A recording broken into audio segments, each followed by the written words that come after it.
Good morning, dear students. Welcome to this online lecture. I am Mr. Rahul Pawar. In today's lecture, we are going to study the exempted incomes under section 10. In this lecture, we will study what is the meaning of exempted incomes and what are the different exempted incomes under section 10 of Income Tax Act. Before starting to this particular point, just for revision purpose, in the previous few lectures, we have seen the basic definitions of Income Tax Act. We have seen the definitions, that is the concepts like assessment year, previous year. After that, we have seen the concepts like assessee, person. After that, we have seen the definitions like Indian company, agricultural income, capital assets, what is the meaning of total income, what are the different heads of income that we have already seen in the previous few lectures. Now to this lecture we are going to see the concept of exempted incomes and the different exempted incomes under section 10 of Income Tax Act. आपण या अगोदर पाठीमागच्या लेक्चर्समध्ये income tax related ज्या काही basic concepts आहेत, ज्यामध्ये assessment year ही पहिली कन्सेप्ट असेल, त्यानंतर प्रिव्हियस इयर ही कन्सेप्ट आहे, त्यानंतर असेसी, फोर्थ पर्सन, त्यानंतर Indian company, capital asset, heads of income, total income, capital and revenue incomes and expenditure, concept of assessment, ह्या सर्व कन्सेप्ट आपण पाहिलेल्या आहेत.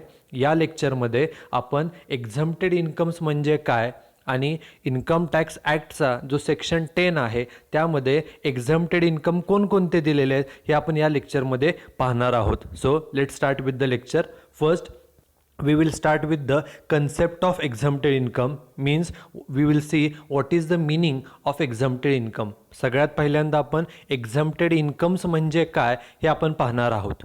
We know that every person earns an income through various ways.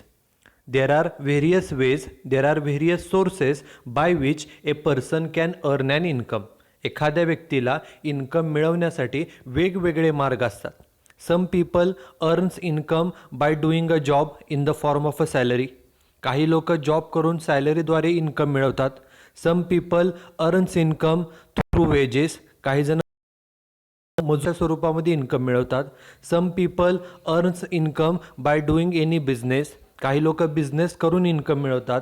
Some people earns income by doing any profession. एखादं स्वतःचं profession चालवून ते income मिळवतात.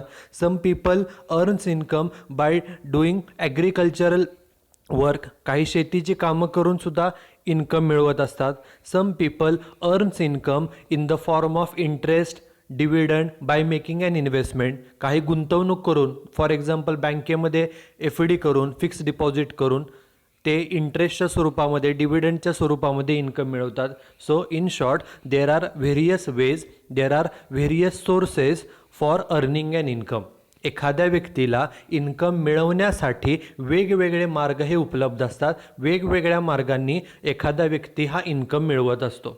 And generally on the incomes earn, okay, the person is required to pay tax to the government. आपण जे काही income मिळवतो त्या इन्कमवरती आपल्याला गव्हर्नमेंटला टॅक्स द्यावा लागतो.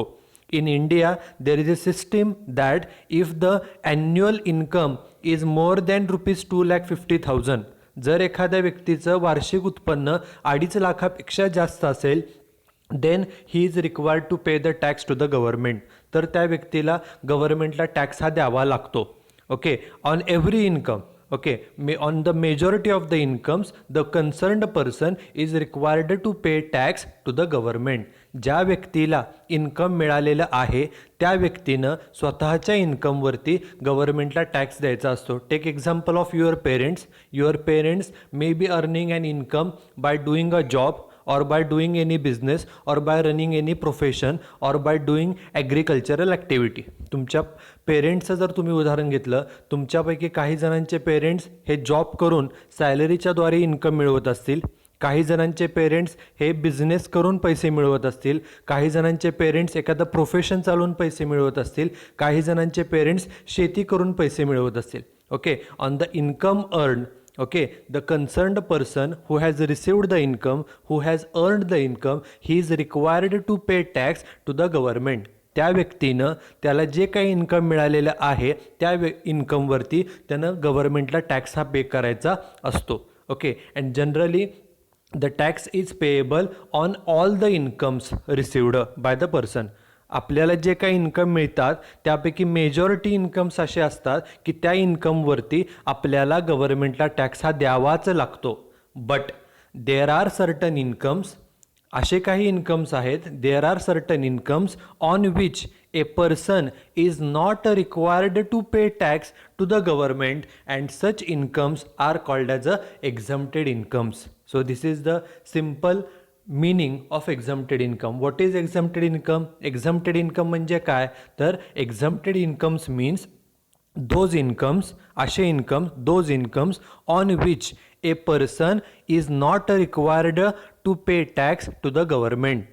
ज्या इन्कमवरती आपल्याला इन्कम तर मिळालेला आहे त्या इन्कम वरती कोणताही टॅक्स द्यावा लागत नाही, अशा इन्कम्सला एक्झम्प्टेड इन्कम्स असं म्हटलं जातं. Okay, once again I repeat the sentence. What is exempted incomes? Exempted incomes म्हणजे काय? Exempted incomes means those incomes on which a person, an individual is not required to pay tax to the government. Exempted इन्कमचा अर्थ हा होतो की असे incomes आहेत काही की ज्या इन्कम्सवरती आपल्याला त्या व्यक्तीला गव्हर्नमेंटला कोणताही टॅक्स द्यावा लागत नाही. Okay, tax is not payable on these incomes. Such incomes are called as a exempted incomes. एक्झम्प्टला मराठीमध्ये माफ असं म्हटलं जातं, त्याच्यावरती टॅक्स भरायचं पूर्णपणे माफ आहे, टॅक्स भरावा लागत नाही. Okay, it is called as a exempted incomes. And the list of such exempted incomes is given under section 10 of Income Tax Act. It is very important for objective type questions. An objective question may be asked that exempted incomes are given under section ... of Income Tax Act. The answer is under section 10 of Income Tax Act. Income tax act जो आहे त्या income tax ॲक्टच्या section 10मध्ये exempted incomes कोणकोणते आहेत त्या exempted इन्कमची list it is given under that particular section. त्या सेक्शनमध्ये एक्झम्प्टेड इन्कम कोणते हे सर्व त्यामध्ये दिलेले आहेत. Okay, now we will see some of the exempted incomes under section 10.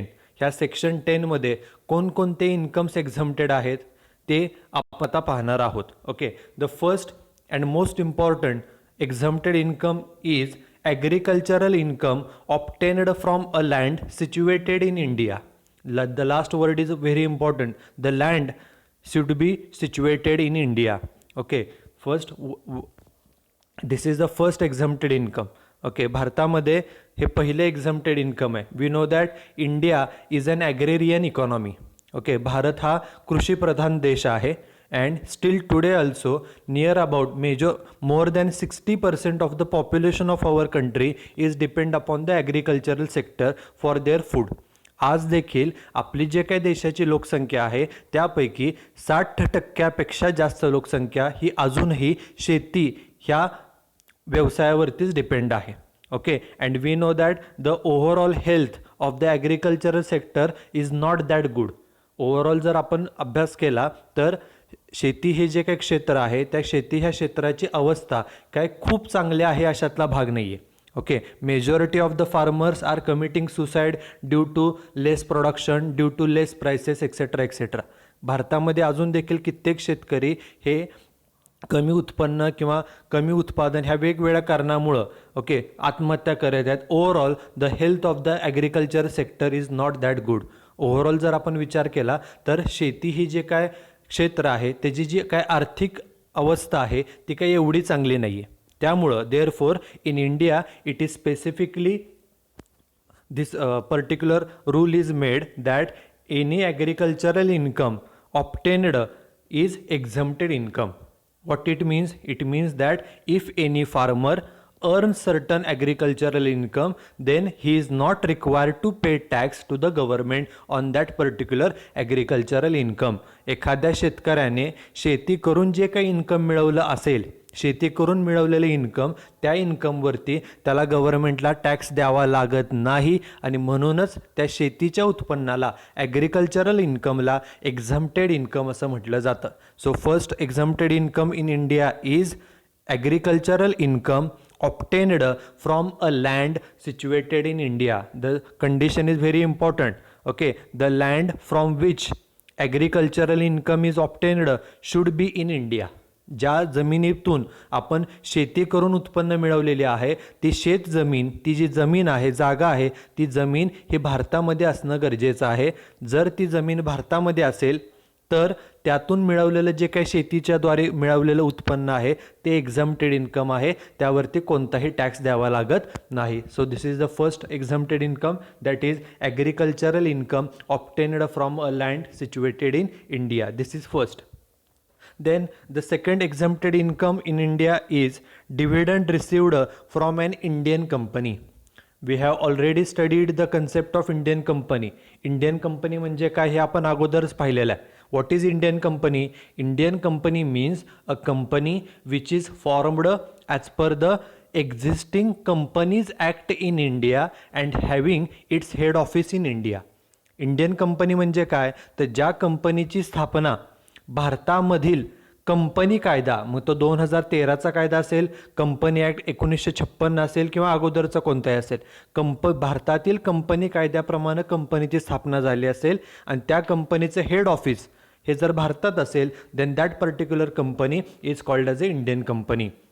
And we know that a company issues shares to the different people. Okay, कंपन्या capital गोळा करण्यासाठी लोकांना शेअर्स विकतात. And the persons, the individuals who purchases the shares are called as a shareholders. जी लोक shares खरेदी करतात त्यांना share holders असं म्हटलं जातं. And these share holders get the returns in the form of a dividend at the end of the year. ह्या share होल्डरला त्यांनी जे काय गुंतवणूक केलेली आहे त्या बदल्यात काय मिळतं तर वर्षाच्या अखेरीला त्यांना कंपनीकडून डिव्हिडंड मिळतो, म्हणजे लाभांश मिळतो. हा जो काही डिव्हिडंड मिळतो, ओके, डिव्हिडंड मिळाला, dividend received is an income and on this income the concerned share holder is not required to pay tax to the government.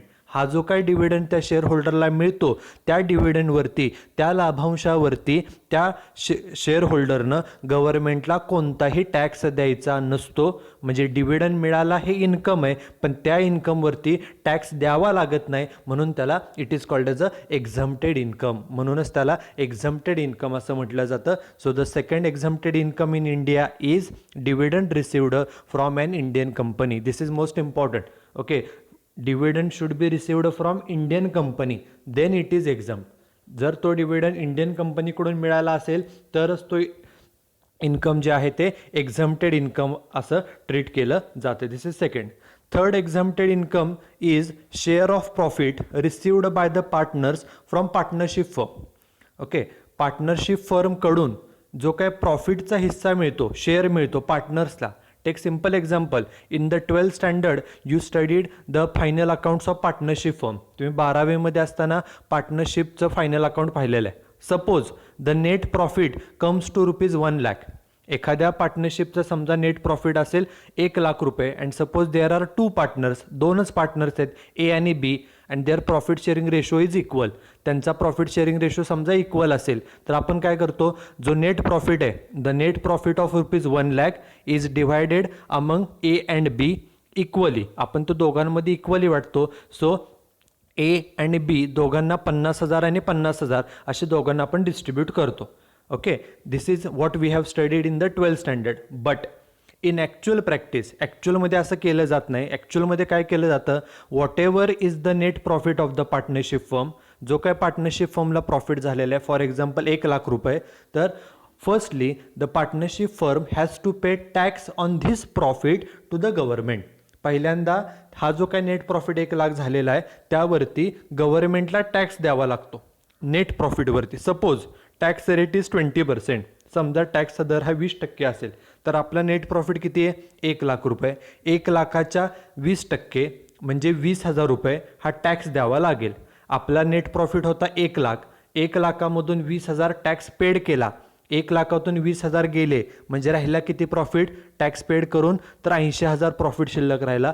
जो शिल्लक प्रॉफिट आहे, the remaining profit of ₹80,000 will be distributed among A and B equally. जो राहिलेला 80,000 profit आहे तो ए आणि बी ह्या दोघांमध्ये इक्वली. मग 80,000 इक्वली कसे वाटू आपण, तर A will get 40,000 and B will also get 40,000. दोघांनाही 40,000 रुपये एवढे मिळतील. मग एला जो शेअर मिळाला आहे प्रॉफिटमधून किती मिळाला, 40,000.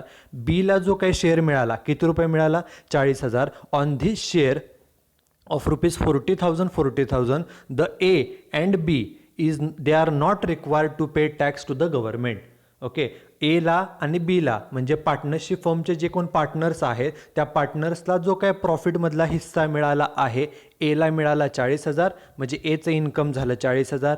बीला हिस्सा किती मिळाला, 40,000 म्हणजे त्याचं सुद्धा इन्कम झालं 40,000. ह्या हिस्स्यावरती, ह्या शेअरवरती ए असू किंवा बी असू, ह्या कुणीही गव्हर्नमेंटला टॅक्स द्यायचा नसतो. का द्यायचा नसतो, it is because already the partnership firm has paid tax on ₹1,00,000.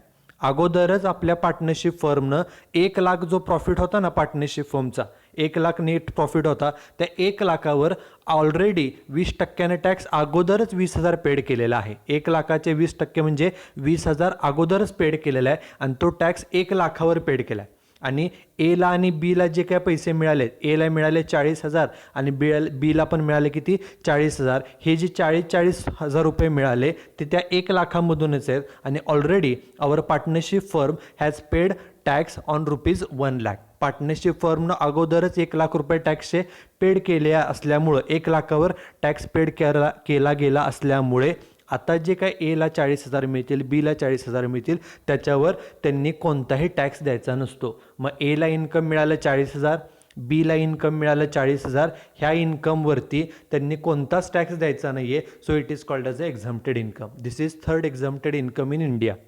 Similarly, the fourth exempted income is also similar to this. Share of profit received by the partners, that is members, from the profits of joint Hindu family business. Okay, we know that in a joint Hindu family business, the family members, okay, of one Hindu family runs their family business. घरामधील जे कोण लोक असतील ते स्वतःचा family business run करत असतात. And what ever is the profit of the business it is distributed among its members. जो काय प्रॉफिट होईल तो आपल्या मेंबर्समध्ये ते डिस्ट्रीब्यूट करतात. Take simple example, just like previous example. Suppose net profit is ₹1,00,000. Okay, एक नेट प्रॉफिट किती आहे, 1,00,000 रुपये. And suppose there are 4 members. त्या बिझनेसचे, हिंदू फॅमिली बिझनेसचे 4 मेंबर्स असतील, तर पहिल्यांदा जो नेट प्रॉफिट आहे, on the net profit firstly they have to pay tax to the government. पहिल्यांदा गव्हर्नमेंटला टॅक्स द्यावा लागतो. Suppose tax rate is 20%. Like previous example, 1,00,000चे 20% म्हणजे त्यांना 20,000 रुपये टॅक्स पेड करावा लागेल, बरोबर. मग 1,00,000 रुपये प्रॉफिट होता, त्यातून 20,000 टॅक्स पेड केला, प्रॉफिट शिल्लक किती राहिला, the remaining profit is ₹80,000. Profit शिल्लक राहिला 80,000 रुपये. The remaining profit of ₹80,000 it will be distributed among it's 4 members. त्या बिझनेसचे जे कोण 4 मेंबर्स आहेत, 4 पार्टनर्स आहेत, त्या चौघांमध्ये जो काय 80,000 प्रॉफिट शिल्लक आहे टॅक्स पेड केल्यानंतरचा 80,000 तो त्या चौघांमध्ये डिस्ट्रीब्यूट केला जाईल. Suppose if there profit sharing ratio is equal, त्या चौघांचा रेशो जर इक्वल असेल तर जो काय प्रॉफिट शिल्लक आहे 80,000 तो चौघांमध्ये इक्वली, म्हणजे ए बी सी डी चौघांना 20,000 20,000 20,000 आणि 20,000, चौघांना 20,000 रुपये इन्कम मिळाला. मग जे काही त्यांना इन्कम मिळाला आहे प्रत्येक मेंबरला, प्रत्येक पार्टनरला 20,000 हे इन्कम मिळाला. आणि या इन्कमवरती देखील ए असेल, बी असेल, सी असेल किंवा डी असेल, या कोणीही गव्हर्नमेंटला टॅक्स द्यायचा नसतो. इन्कम तर मिळाला आहे पण त्या इन्कमवरती टॅक्स द्यायचा नाही. So it is called as a exempted income. Okay, so this is the fourth exempted income in India. Now we will see the fifth exempted income. Fifth exempted income is LIC, means Life Insurance Corporation. LIC policy amount or insurance policy amount received on the death or maturity of the policy. Okay, we know that in our family at least one or two member has an insurance policy of his life. Okay, घरामध्ये आपल्या एखाद्या दुसऱ्या व्यक्तीची तरी insurance policy असते, life insurance policy. Okay, generally the period, the duration of life insurance policy is 15 years, 20 years or 25 years. त्या insurance पॉलिसीची मुदत ही 15 वर्ष, 20 वर्ष, 25 वर्ष एवढी असते. And when we get the money from the insurance company, आपल्याला इन्शुरन्स कंपनीकडून कधी पैसे मिळतात? एक तर after the maturity of policy, म्हणजे पॉलिसीची मुदत संपल्यानंतर, or death of policy holder, ज्या व्यक्तीच्या नावानं पॉलिसी आहे त्या पॉलिसी होल्डरचा मृत्यू. Okay, whichever is earlier. Okay, maturity of the policy or death of policy holder, whichever is earlier. मग हे जे काही इन्शुरन्स कंपनीकडून पैसे मिळतात, एकतर डेथ झाल्यावर मिळतात किंवा मॅच्युरिटी, मुदत संपल्यानंतर पैसे मिळतात. हे जे काही पैसे इन्शुरन्स कंपनीकडून मिळतात इन्शुरन्स पॉलिसीचे, on this income also the concerned person is not required to pay tax to the government. हे जे काही इन्शुरन्स कंपनीकडून पॉलिसीची रक्कम मिळते त्या रकमेवरती देखील ते जे काही पैसे मिळाले, फॉर एक्झाम्पल 2 लाख रुपये मिळाले, 4 लाख रुपये मिळाले, पैसे मिळाले, हे आपलं इन्कम आहे. And on this income we are not required to pay tax to the government. या इन्कमवरती आपल्याला गव्हर्नमेंटला कोणताही टॅक्स द्यावा लागत नाही. So it is an exempted income. This is fifth. The next exempted income is daily allowance received by a member of parliament. Member of parliament means खासदार, and by member of legislative assembly, MLA means आमदार.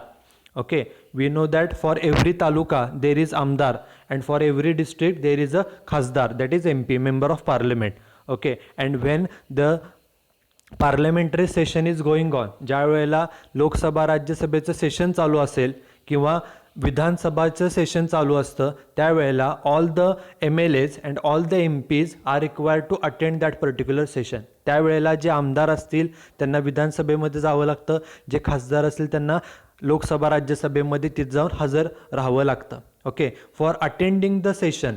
Okay, ते session attend करण्यासाठी जेवढे दिवस तुम्ही session attend करता त्यासाठी तुम्हाला जो डेलीचा खर्च आहे अटेंड करण्यासाठीचा तिथला खर्च, त्यासाठी the MLAs and the MPs get the daily allowance. Daily allowance means दैनंदिन भत्ता. डेली रोजचा जो काय खर्च आहे तो खर्चासाठी दैनंदिन भत्ता हा दिला जातो. आणि जे काही पैसे मिळतात कुणाला मिळतात? हे MLAs आणि MPsना. जे आमदार आहेत, खासदार आहेत, त्यांना डेली अलाउन्स मिळतो विधानसभेमध्ये किंवा लोकसभा राज्यसभेमध्ये हजर राहण्याबद्दल. ओके, हे जे काही त्यांना पैसे मिळतात, हे जे काही त्यांना इन्कम मिळतं, on this income they are not required to pay the tax. Okay, income तर मिळालं आहे पण त्यावरती टॅक्स द्यावा लागत नाही. So it is an exempted income. This is 6th. Then next 7th exempted income is interest on national saving certificates, that is NSC, 8th issue. Okay, this is one type of investment which we can make in the post office. आपण post ऑफिसमध्ये ही एक प्रकारची investment करू शकतो. त्याचं नाव आहे national saving certificates. In Marathi it is called as a Rashtriya बचत पत्र. Okay, if we make an investment in NSC 8th issue, then whatever the interest we will earn from that investment, आपण NSCमध्ये नॅशनल सेविंग सर्टिफिकेट ज्याची मुदत duration हे 5 वर्ष असतं. जसं आपण बँकेमध्ये FD करतो तसंच नॅशनल सेविंग सर्टिफिकेट्समध्ये जर आपण पैसे गुंतवले, ओके, त्याची मुदत किती असते? The duration, the period is 5 years. Okay, and every year we get the interest on NSC. आपल्याला दरवर्षी जे काही नियम आहेत त्याप्रमाणे त्याच्यावरती व्याज मिळतं. Okay, whatever the interest we will earn from that particular investment, the income earn in the form of interest is also exempted income. ते जे काय आपल्याला इन्व्हेस्टमेंटवरती व्याज मिळेल पोस्टाकडून, पोस्ट ऑफिसकडून जे काही व्याज मिळेल, व्याज मिळालं, interest received is our income, but on this income we are not required to pay tax to the government. आपल्याला त्या इन्कमवर गव्हर्नमेंटला कुठलाच टॅक्स द्यावा लागत नाही, म्हणून त्याला एक्झम्प्टेड इन्कम असं म्हणतात. ओके, आणि हे जे काय NSC आहे नॅशनल सेविंग सर्टिफिकेट आहे, ड्युरेशन त्याचं 5 वर्ष असतं आणि ते आपण पोस्ट ऑफिसमध्ये इन्व्हेस्टमेंट करू शकतो. दिस is 7th. Then the next point is exempted income is interest on post office saving bank account. Okay, generally we open saving bank account in a bank. आपण बँक सेविंग अकाउंट कुठं open करतो? तर बँकेमध्ये करतो. परंतु बँकेमध्ये जर आपण अकाउंट ओपन केलं and if we save some money on that particular account, आपण त्यामध्ये जर का पैसे सेव्ह केले, त्या पैशावरती on the amount we get the interest, आपल्याला त्या पैशावरती व्याज मिळतं. But the interest earned, okay, on the interest earn we have to pay tax to the government. आपल्याला ते जे काय बँकेकडून व्याज मिळतं, बँकेकडून जे व्याज मिळतं त्याच्यावर आपल्याला गव्हर्नमेंटला टॅक्स द्यावा लागतो. So for saving the tax वाचवायचा असेल ऑफिशियली लीगली, तर one option is we should open a saving bank account in post office. आपण पोस्ट ऑफिसमध्ये सेव्हिंग बँक अकाउंट ओपन करू शकतो. त्यामध्ये जे काय पैसे असतील आपल्या अकाउंटला त्यावरती जेवढं बँक व्याज देते, okay, at the post office also gives the interest at the same rate. जेवढा बँकेचा व्याजदर आहे तेवढाच पोस्टाचा सुद्धा व्याजदर असतो, तेवढाच व्याज आपल्याला पोस्टाकडूनही मिळतं. And one another benefit is the interest received from the post office saving bank account is totally exempted. त्या व्याजावरती पोस्ट ऑफिसकडून सेव्हिंग अकाउंटच्या व्याजावरती आपल्याला कोणताही टॅक्स गव्हर्नमेंटला द्यावा लागत नाही. Okay, so it is exempted income. So बँकेमध्ये सेव्हिंग अकाउंट काढून पैसे ठेवण्यापेक्षा बेटर ऑप्शन हा असतो की पोस्ट ऑफिसमध्ये सेव्हिंग अकाउंट काढलं, व्याज तेवढंच मिळणार आहे आणि प्लस त्या व्याजावरती त्या इंटरेस्टवरती इंटरेस्ट इन्कमवरती आपल्याला कोणताही टॅक्स द्यावा लागत नाही. So it is exempted income. This is 8th. Then the 9th exempted income is scholarship received for meeting educational expenses. Okay, if any student receives scholarship from any authority, state government, central government, local authority, or from university. Okay, if the scholarship is received for meeting, for paying the educational expenses, शिक्षणाचा खर्च भागवण्यासाठी जर scholarship एखाद्या विद्यार्थ्याला मिळाली, तर जी काय स्कॉलरशिपची amount मिळालेली आहे, amount received means it is his income, but on this income he is not required to pay tax to the government. ह्या स्कॉलरशिपच्या रकमेवरती त्या विद्यार्थ्याला गव्हर्नमेंटला कोणताही टॅक्स द्यावा लागत नाही. So it is exempted income. This is 9th. Then 10th exempted income is compensation means नुकसान भरपाई रिसिव्ड बाय अ वर्कर. एखाद्या कामगाराला, ओके, फॅक्टरीमध्ये काम करणाऱ्या कामगाराला नुकसान भरपाई मिळाली. कशा अंतर्गत? Under industrial dispute act. Okay, industrial dispute act, dispute म्हणजे वाद, जे काही इंडस्ट्रीमध्ये वाद होतात म्हणजे between the owners and between the workers. Okay, suppose if there is any worker and if something happens to him, okay, any accident happens to him while doing the work. काम करत असताना समजा त्याचा ॲक्सिडेंट झाला आणि त्याने नुकसान भरपाई कंपनीकडून मागितली आणि ती जर नुकसान भरपाई त्याला दिली गेली नाही, and suppose he files a case, okay, and under industrial dispute act he gate certain compensation. त्याला जर काय कंपनीकडून नुकसान भरपाईची रक्कम मिळाली, ओके, केस केली असेल किंवा केली नसेल, suppose he get any compensation from the company, okay, under this particular act, then whatever the amount he has received as a compensation, on this amount he is not required to pay tax to the government. नुकसान भरपाई म्हणून जी रक्कम त्याला मिळालेली आहे त्या रकमेवर त्याला गव्हर्नमेंटला कोणताही टॅक्स द्यावा लागत नाही. इन्कम तर मिळाले, पैसे मिळालेत म्हणजे इन्कम आहे, पण त्या इन्कमवर टॅक्स द्यावा लागत नाही. So it is exempted income. This is 10th. Now here we will see the remaining 5 incomes and the remaining incomes we will see in the next lecture. The next exempted income in India is any compensation. Compensation means नुकसान भरपाई received on account of disaster. Disaster means आपत्ती, like earthquake म्हणजे भूकंप, flood म्हणजे पूर, etc. from state government, central government or from local authority. Okay, whenever the natural calamities, the disasters like earthquake or flood happens, okay, the number of peoples, okay, lose certain their precious things. Okay, कित्येक लोक ह्या नैसर्गिक आपत्तीमुळे त्यांचे जे काही मौल्यवान वस्तू असतात, त्यांचं घर असेल, घरातल्या वस्तू असतील, त्यांचं नुकसान होतं. म्हणून it is the responsibility of the government, state government and central government plus local authority to give compensation, to give help to these people, affected peoples. गव्हर्नमेंटची ही जबाबदारी असते की जे कोण बाधित लोक आहेत, ज्यांना त्रास झालेला आहे, त्यांना मदत करणं, नुकसान भरपाई देणं हे राज्य सरकार, केंद्र सरकार आणि लोकल अथॉरिटीचं हे कर्तव्य असतं. Okay, and when any person receives certain compensation, okay, due to this type of disaster, ज्या वेळेला अशा प्रकारची एखादी आपत्ती येते आणि नुकसान भरपाई म्हणून काही रक्कम दिली जाते, जी काही रक्कम त्या व्यक्तीला मिळते, नुकसान झालेल्या व्यक्तीला पैसे मिळतात, त्या पैशावर, त्या इन्कमवर कोणताही टॅक्स गव्हर्नमेंटला द्यावा लागत नाही.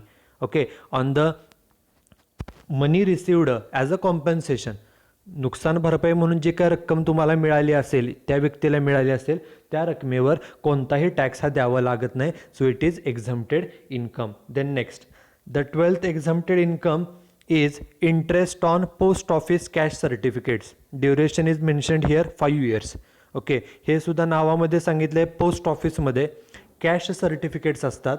ओके, ज्याची मुदत 5 वर्ष असते, त्यामध्ये 5 वर्षासाठी तुम्ही त्यात पैसे गुंतवले, जे काय तुम्हाला इंटरेस्ट मिळेल, त्या इंटरेस्टवरती, त्या व्याजावरती, interest received is your income and on this income you are not required to pay tax to the government. या इन्कमवरती तुम्हाला गव्हर्नमेंटला कोणताही टॅक्स द्यावा लागत नाही. So it is exempted income. This is 12th. Then the 13th, it is similar more or less, interest on national plan certificates. Duration is 10 years.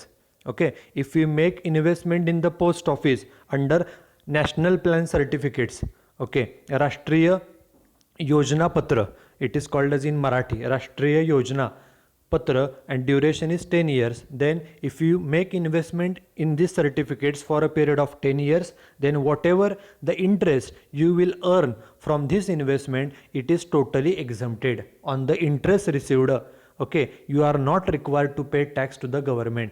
तुम्ही गुंतवणूक करून जे काही व्याज मिळवाल, त्या व्याजावरती, व्याज मिळालं हे तुमचं उत्पन्न आहे, इन्कम आहे, त्या इन्कमवरती तुम्हाला गव्हर्नमेंटला कोणताही टॅक्स द्यावा लागत नाही. So it is exempted income. This is 13. Then second last point, interest on national plan saving certificates. Okay, national plan saving certificate, duration is 12 years. राष्ट्रीय योजना बचत पत्र in Marathi.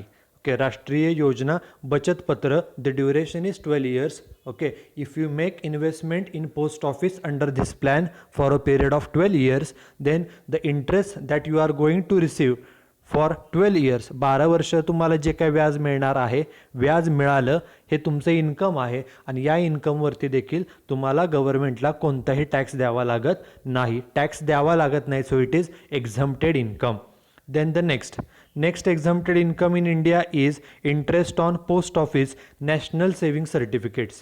पोस्ट ऑफिसचं हे काय आहे? राष्ट्रीय, नॅशनल मीन्स राष्ट्रीय, सेव्हिंग बचत पत्र, राष्ट्रीय बचत पत्र. Okay, duration is 12 years. Okay, on this income also the interest that you will receive, okay, on this interest income you are not required to pay tax to the government. व्याजाद्वारे जे काय तुम्हाला income मिळेल, त्या इन्कमवरती तुम्हाला कोणताही tax गव्हर्नमेंटला द्यावा लागणार नाही. So it is exempted income. If you see the last 4 to 5 points, then they are all related with the post office, and we know that post office are run by the central government.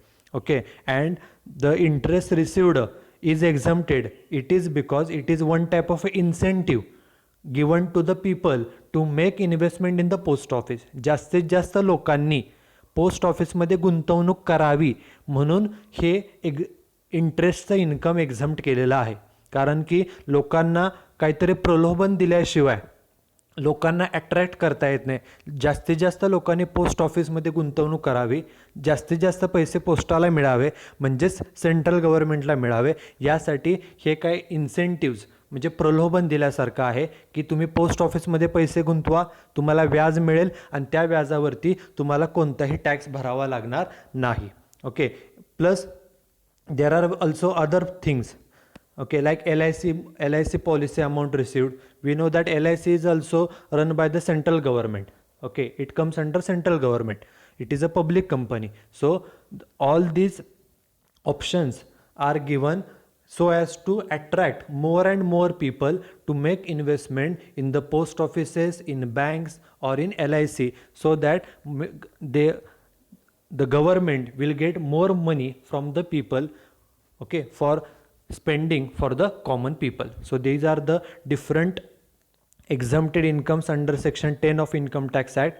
In today's lecture, we have seen the meaning of exempted income, plus we have seen the 15 exempted incomes. Okay. Then in the next lecture, we will see the remaining exempted incomes in India. Okay. So thank you very much.